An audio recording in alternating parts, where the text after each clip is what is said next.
തെരഞ്ഞെടുപ്പ് സമയത്ത് നമ്മൾ സാധാരണ ചോദിക്കാത്ത അല്ലെങ്കിൽ സംസാരിക്കാത്ത ഒരു വിഷയമാണ് സ്ത്രീകളെ പറ്റി അല്ലെങ്കിൽ സ്ത്രീ സുരക്ഷയെ പറ്റിയൊക്കെ. എന്താണ്, എതിർ പാർട്ടിയിൽ നിന്ന് സ്ത്രീകൾക്ക് നേരെ സൈബർ അറ്റാക്ക് ഉണ്ടാകുന്ന കാര്യങ്ങളാണ് ചർച്ച ചെയ്യപ്പെടുന്നത്. എനിക്ക് തോന്നുന്നു ആദ്യമായിട്ടായിരിക്കും ഒരു രാഷ്ട്രീയ പാർട്ടി വോട്ട് ചോദിക്കാൻ വേണ്ടി ഒരു വീട്ടിൽ ചെല്ലുകയും സ്ത്രീയോട് അപമര്യാദയെ പെരുമാറുകയൊക്കെ ചെയ്യുന്നത്. ഇപ്പൊ തിരുവനന്തപുരത്താണ് ഇങ്ങനെ ഒരു സംഭവം എത്തിയിരിക്കുന്നത്. എന്താണ്, BJP പ്രവർത്തകൻ ഒരു സ്ത്രീയോട് അപമര്യാദയെ പെരുമാറി എന്നുള്ളത്. ഇതുകൊണ്ട് എന്ത് രാഷ്ട്രീയ മെസ്സേജാണ് ഇവർ നൽകുന്നത്? തീർച്ചയായും സംസ്ഥാനത്തിന്റെ ചരിത്രത്തിൽ ആദ്യമായിട്ടായിരിക്കും ഇത്തരത്തിലൊരു പരാതി, അതായത് ചിരിക്കാണ് നിർവാഹമില്ല. കാരണം കേരള രാഷ്ട്രീയത്തിന്റെ ചരിത്രത്തിൽ ആദ്യമായിട്ടായിരിക്കും ഇത്തരത്തിൽ ഒരു വോട്ട് അഭ്യർത്ഥിച്ച് വീട്ടിലെത്തിയ സ്ത്രീയെ കയറി പിടിക്കാൻ ഒരു BJP പ്രവർത്തകർ ശ്രമിച്ചത്. തിരുവനന്തപുരം BJPക്ക് വലിയ സ്വാധീനമുണ്ടെന്ന് പറയുന്ന മംഗലപുരം എന്ന് പറയുന്ന പ്രദേശം, മംഗലപുരം പഞ്ചായത്തിലാണ് ഇത്തരത്തിൽ ഒരു പരാതി ഉണ്ടായിരിക്കുന്നത്. സാധാരണ നമ്മുടെ വീടുകളിൽ ഇപ്പോൾ കോൺഗ്രസ് പ്രവർത്തകരായാലും CPM പ്രവർത്തകൻ്റെതായാലും BJPക്കാരൻ്റെതായാലും രാഷ്ട്രീയമില്ലാത്തവന്റെ വീട്ടിലായാലും ഒരു പഞ്ചായത്ത് വാർഡിൽ മത്സരിക്കുന്ന എല്ലാ സ്ഥാനാർത്ഥികളും അവരുടെ പ്രവർത്തകരും വോട്ട് അഭ്യർത്ഥിച്ച് പോകാറുണ്ട്. അവിടെ സ്ത്രീകളുണ്ടാകാം, കുട്ടികളുണ്ടാകാം, എല്ലാ തരത്തിലുള്ള ആളുകളുണ്ടാവും. വോട്ട് അഭ്യർത്ഥിച്ചു പോകുന്നു, അഭ്യർത്ഥന കത്ത് ആ വീടുകളിൽ നൽകുന്നു, ഞങ്ങൾ വോട്ട് ഈ പ്രവർത്തകൻ സ്ലിപ്പ് കൊടുക്കുന്നു, പറയാനുള്ള കാര്യങ്ങൾ പറയുന്നു, എന്നിട്ട് അവർ തിരിച്ചു വരുന്നു. ഇത് ഒരു സ്ത്രീയെ അവിടെ കണ്ടപ്പോൾ അവരെ മറ്റൊരു കണ്ണുകൊണ്ട് നോക്കുന്ന BJP പ്രവർത്തകൻ എന്ത് സന്ദേശമാണ് BJP എന്ന് പറയുന്ന രാഷ്ട്രീയ പാർട്ടി ജനങ്ങൾക്ക് നൽകുന്നത് എന്ന ചോദ്യം പ്രസക്തമാവുകയാണ്. എന്ത് ന്യായീകരണമാണ് ഇനി പാർട്ടിയിലെ ഉന്നതന്മാർ പറയാൻ പോകുന്നത്? ഒരു ന്യായീകരണവുമില്ല. ഇത്തരത്തിലുള്ള ക്രിമിനലുകളെ, ബോൺ ക്രിമിനലുകളെയും കൊണ്ട് വീട്ടിലേക്ക് വോട്ട് ചോദിക്കാൻ വന്നാൽ ചാണകം മുക്കിയ ചൂല് കൊണ്ട് ഇവരുടെ മുഖത്തടിക്കാൻ കേരളത്തിലെ സ്ത്രീകൾ തയ്യാറാകണമെന്നാണ് പറയാനുള്ളത്. കാരണം ഇത്തരത്തിലൊരു അനുഭവം ഒരാൾക്കുണ്ടാകരുത്. നമ്മുടെ വീട്ടിലേക്ക് ഞാനും നീയും ഉൾപ്പെടുന്ന ആളുകളുടെ വീടുകളിലേക്ക് വോട്ട് അഭ്യർത്ഥിച്ച് എല്ലാ രാഷ്ട്രീയ പാർട്ടികളുടെ ആളുകളും കടന്നു വരാറുണ്ട്. അവരെ മാന്യമായി സ്വീകരിച്ചിരുത്തി അവർക്ക് വെള്ളം വേണമെങ്കിൽ വെള്ളം കൊടുത്ത് അവർക്ക് പറയാനുള്ളത് കേട്ട് നമുക്ക് പറയാനുള്ള അവരോട് പറഞ്ഞ് രാഷ്ട്രീയം സംസാരിക്കാം. പക്ഷേ രാഷ്ട്രീയം സംസാരിക്കുന്നതിനിടയിൽ ഒരു സ്ത്രീയെ കയറി പിടിക്കുന്നത് മൃഗതുല്യനായ ഒരു രാഷ്ട്രീയക്കാരനാണ്. സാക്ഷര കേരളത്തിന് അപമാനകരമായ പ്രവൃത്തിയാണ് BJP നേതാക്കന്മാരുടെ ഭാഗത്ത് ഉണ്ടായിരിക്കുന്നത്. എനിക്കിതിൽ അതിശയം തോന്നുന്നില്ല. കാരണം ഈ വാർത്ത വരുന്നതിന്റെ തൊട്ട് തലേ ദിവസമാണ് എറണാകുളത്ത് യുവമോർച്ചയുടെ ജില്ലാ സെക്രട്ടറി ഒരു പെൺകുട്ടിയെ തന്റെ കൂടെ കഴിഞ്ഞിരുന്ന തന്റെ പങ്കാളിയായിരുന്ന, അവർ രേഖാമൂലം വിവാഹം കഴിച്ചിട്ടില്ലെന്നാണ് ഞാൻ മനസ്സിലാക്കുന്നത്, അതിക്രൂരമായി മർദ്ദിക്കുന്ന വാർത്ത പുറത്തു വന്നത്. ഈ ഫോൺ ചാർജ് ചെയ്യുന്ന കേബിൾ കൊണ്ട് ആ കേബിൾ മുറിയുന്നതുവരെ ഈ പെൺകുട്ടിയുടെ ശരീരത്തിൽ മർദ്ദിക്കുന്ന നരാധമനായ വ്യക്തിയെ BJP അവരുടെ യുവജന സംഘടനയുടെ നേതൃതലത്തിലേക്ക് എത്തിച്ചിട്ടുണ്ടെങ്കിൽ താഴെത്തട്ടുള്ള സ്ത്രീകളെ കയറി പിടിക്കുന്നതിൽ ഒരു കുറ്റവും അവരെ പറയാൻ കഴിയില്ല. കാരണം പഠിച്ചതേ പാടൂ എന്നൊരു പഴഞ്ചൊല്ലുണ്ട് മലബാർ മേഖലയിൽ. അതുപോലെയാണ് ഇപ്പോൾ BJP നേതൃത്വം ചെയ്തുകൊണ്ടിരിക്കുന്നത്. കേരളത്തിലെ എന്ത് വിഷയമുണ്ടായാലും നാലും കൂടിയ നാൽക്കവലകളിൽ 4 മുളം നീളമുള്ള നാക്കുമായി വലിയ വർത്തമാനം പറയുന്ന ശോഭാ സുരേന്ദ്രൻ ഈ വിഷയത്തിൽ എന്താണ് പറയാനുള്ളത്? BJPക്ക് ഒരു വളർന്നു വരുന്ന ഒരു നേതാവുണ്ട്, അദീന ഭാരതി എന്ന് പറയുന്നത്. നാട്ടിലുള്ള ആളുകൾ മുഴുവൻ തെറി വിളിക്കുന്ന ഈ പെൺകുട്ടി അദീനയ്ക്ക് എന്താണ് ഈ വിഷയത്തിൽ പറയാനുള്ളത്? ഇവിടുത്തെ മഹിളാ മോർച്ചയുടെ സംസ്ഥാന അധ്യക്ഷ നവ്യ ഹരിദാസിന് ഈ വിഷയത്തിൽ എന്താണ് പറയാനുള്ളത്? തീർച്ചയായും സ്ത്രീപക്ഷ നിലപാട് ഉയർത്തിപ്പിടിക്കുന്ന ആളുകളാണെന്ന് പറഞ്ഞുകൊണ്ടിരിക്കുന്ന മഹിളാ മോർച്ചയുടെ സംസ്ഥാന അധ്യക്ഷൻ നവ്യ ഹരിദാസ് ഈ വിഷയത്തിൽ മറുപടി പറയണം. ശോഭാ സുരേന്ദ്രൻ മറുപടി പറയണം.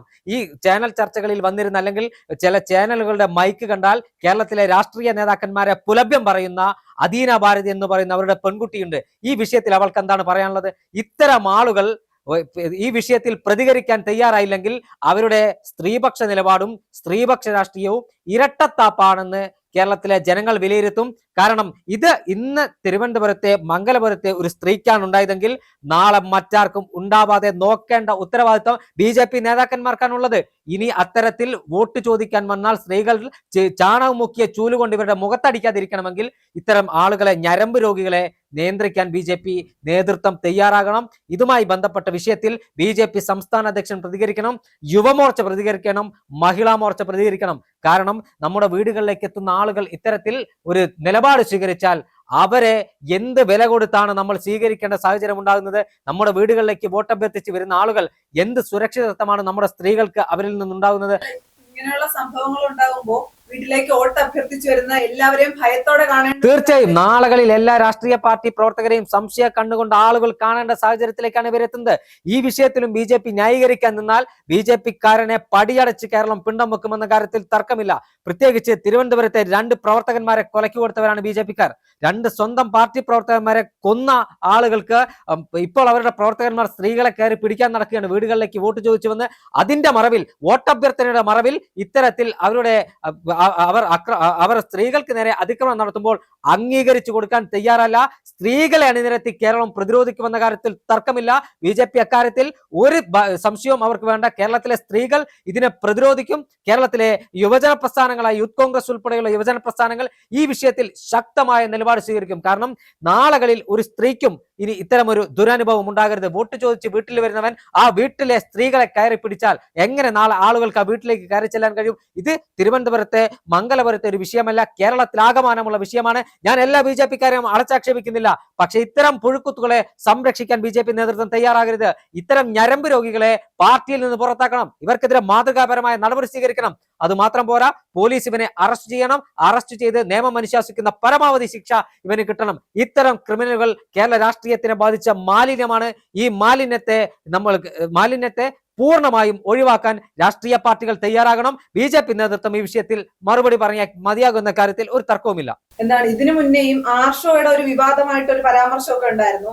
അന്നൊക്കെ എന്താണ് പൊട്ടിത്തെറിച്ച് അല്ലെങ്കിൽ വലിയ രീതിയിൽ പ്രതികരിച്ച BJP-യിലെ വനിതാ നേതാക്കൾ അല്ലെങ്കിൽ മഹിളാ മോർച്ചയിലുള്ളവർ എന്ത് നിലപാടായിരിക്കും ഇതിലെടുക്കുന്നത്? ഇതിലും അവർ അതേ സ്ത്രീപക്ഷ നിലപാട് എടുക്കുമോ, അതോ പാർട്ടി പ്രവർത്തകനെ സംരക്ഷിക്കുമോ? അല്ല, ഇക്കാര്യത്തിൽ ഞാൻ ആർഷോയെ ഒരു വിഷയത്തിൽ ഞാൻ ആർഷോയെ പിന്തുണയ്ക്കുന്നുണ്ട്. കാരണം ആർഷോ വായി കൊണ്ട് പറഞ്ഞിട്ടുള്ളൂ, ഇത്തരത്തിൽ അതിക്രമം നടത്തിയില്ല, പ്രവൃത്തി പദത്തിൽ എത്തിച്ചിട്ടില്ല. പക്ഷേ മറ്റൊരു പ്രവൃത്തി പദത്തിൽ എത്തിച്ച അംഗീകാരം BJP നേതാവിന് സ്വന്തമായിട്ടുണ്ട്. എന്തായാലും ആർഷോ ഉൾപ്പെടെയുള്ളവർ ആര് തന്നെ സ്ത്രീകൾക്കെതിരെ നിലപാട് എടുത്താലും, സ്ത്രീകൾക്കെതിരെ ഇത്തരത്തിലുള്ള കുൽസിത പ്രവർത്തനം നടത്തിയാലും അവരെ അംഗീകരിക്കാൻ കേരളീയ സമൂഹം തയ്യാറാകില്ല. ആർഷോയ്ക്കെതിരെ അന്ന് ശക്തമായ പ്രതിഷേധം കേരളീയ സമൂഹത്തിന്റെ ഭാഗത്തു നിന്നുണ്ടായതാണ്. ആർഷോയ്ക്ക് എങ്ങനെ കേരളീയ സമൂഹം പ്രതികരിച്ചോ അതിന്റെ 100 ഇരട്ടിയായി BJP നേതാവിനെതിരെ പ്രതികരിക്കും. കാരണം ആർഷോ AISF-ന്റെ ഒരു വനിതാ നേതാവിനെയാണ് ഇത്തരത്തിൽ വെർബൽ റേപ്പ് ചെയ്തതെങ്കിൽ ഈ BJP നേതാവ് കയറി പിടിക്കുന്ന സാഹചര്യത്തിലേക്ക് എത്തിയിരിക്കുകയാണ്. അതായത് സ്വന്തം വീട്ടിലേക്ക് കടന്നു വന്നിട്ടാണ് ഇവർ ഇത്തരം കുൽസിത പ്രവർത്തി നടത്തുക. അവന്റെ മാനസികാവസ്ഥ ആലോചിച്ച് നോക്ക്. അത്തരം ആളുകളെ മഹിളാ മോർച്ച സംരക്ഷിക്കരുത്. ഇത്തരം ആളുകളെ തള്ളിപ്പറയാൻ BJP തയ്യാറാകണം. 4 വോട്ടിന് വേണ്ടി ഇത്തരം ക്രിമിനലുകളെ ചേർത്ത് പിടിക്കാനാണ് BJP ശ്രമിക്കുന്നെങ്കിൽ BJP നേതാക്കന്മാരുടെ മുഖത്ത് കേരളത്തിലെ സ്ത്രീകൾ കാർക്കിച്ചു തുപ്പുന്ന ദിനം വിദൂരമല്ല. അങ്ങനെയാകുമ്പോ ഇനി BJP എന്ത് വിശദീകരണമാണ് നൽകുന്നതെന്നൊരു ചോദ്യമുണ്ട്. അതോ എന്താണ് മുൻവൈരാഗ്യം ഉണ്ടായിരുന്നു, ഈ സ്ത്രീ കള്ളപ്പരാതി കൊടുത്തതാണ് എന്ന ആരോപണത്തിലായിരിക്കും അവസാനം BJP വന്നെത്തുന്നത്? തീർച്ചയായും BJP-യുടെ ഭാഗത്തുനിന്ന് ഇയാളെ സംരക്ഷിക്കുന്ന തരത്തിൽ മുൻവൈരാഗ്യത്തിന്റെ പേരിൽ നൽകിയ കള്ളപ്പരാതിയാണെന്നൊക്കെ പറയാനുള്ള സാധ്യത വളരെ കൂടുതലാണ്. പക്ഷെ ഇതൊന്നും കേരളീയ സമൂഹം വിശ്വസിക്കില്ല. തെരഞ്ഞെടുപ്പ് അടുത്ത് നിൽക്കുമ്പോ ഇങ്ങനെ ഇതൊരു പ്രതിരോധത്തിലാക്കുന്ന വിഷയമാണല്ലോ. അപ്പൊ ഇതൊരു ആരോപണം മാത്രമാണ് എന്ന് പറഞ്ഞ് ഒഴിയാനല്ലേ ശ്രമിക്കുന്നത്? തീർച്ചയായും സെന്റിമെന്റൽ വോട്ട് നേടാനുള്ള ശ്രമം നടത്തും. നേരത്തെ BJP സുരേഷ് ഗോപി ഇത്തരത്തിൽ സെന്റിമെന്റൽ വോട്ട് നേടിയിട്ടുണ്ട്. ആ ഒരു ടാറ്റിക്സ് ഇവിടെയും ഇറക്കാനുള്ള സാധ്യതയുണ്ട്. പക്ഷെ ഇതൊന്നും വിലപ്പോവില്ല. കേരളത്തിലെ ജനങ്ങൾ പ്രബുദ്ധരാണ്. കേരളത്തിലെ ജനങ്ങൾ ഇവരോട് നാളുകളിൽ ചോദ്യം ചോദിക്കും. ഈ പ്രവർത്തകനെ സംരക്ഷിക്കാൻ യുവമോർച്ചയും BJP-യും മഹിളാ മോർച്ചയും എല്ലാം ശ്രമിച്ചാൽ നാളുകളിൽ അവർ വീടുകളിലേക്ക് വോട്ട് ചോദിച്ച് വന്നാൽ അതിന്റെ പ്രതികരണം കേരളത്തിലെ സ്ത്രീകളുടെ ഭാഗത്തുനിന്നുണ്ടാകും. സ്ത്രീകൾ മാത്രമല്ല, കേരളത്തിലെ രാഷ്ട്രീയ പാർട്ടികളും ഈ വിഷയത്തിൽ കൃത്യമായ നിലപാട് സ്വീകരിക്കുമെന്നതിൽ ഒരു തർക്കവുമില്ല. BJP ഈ പ്രവർത്തകനെതിരെ മാതൃകാപരമായ നടപടി സ്വീകരിക്കണം. ഇയാൾക്ക് നിയമം അനുശാസിക്കുന്ന ശിക്ഷ ഉറപ്പുവരുത്താൻ ഇവിടുത്തെ ഭരണകൂടവും നീതിപീഠവും തയ്യാറാവുകയുമാണ്.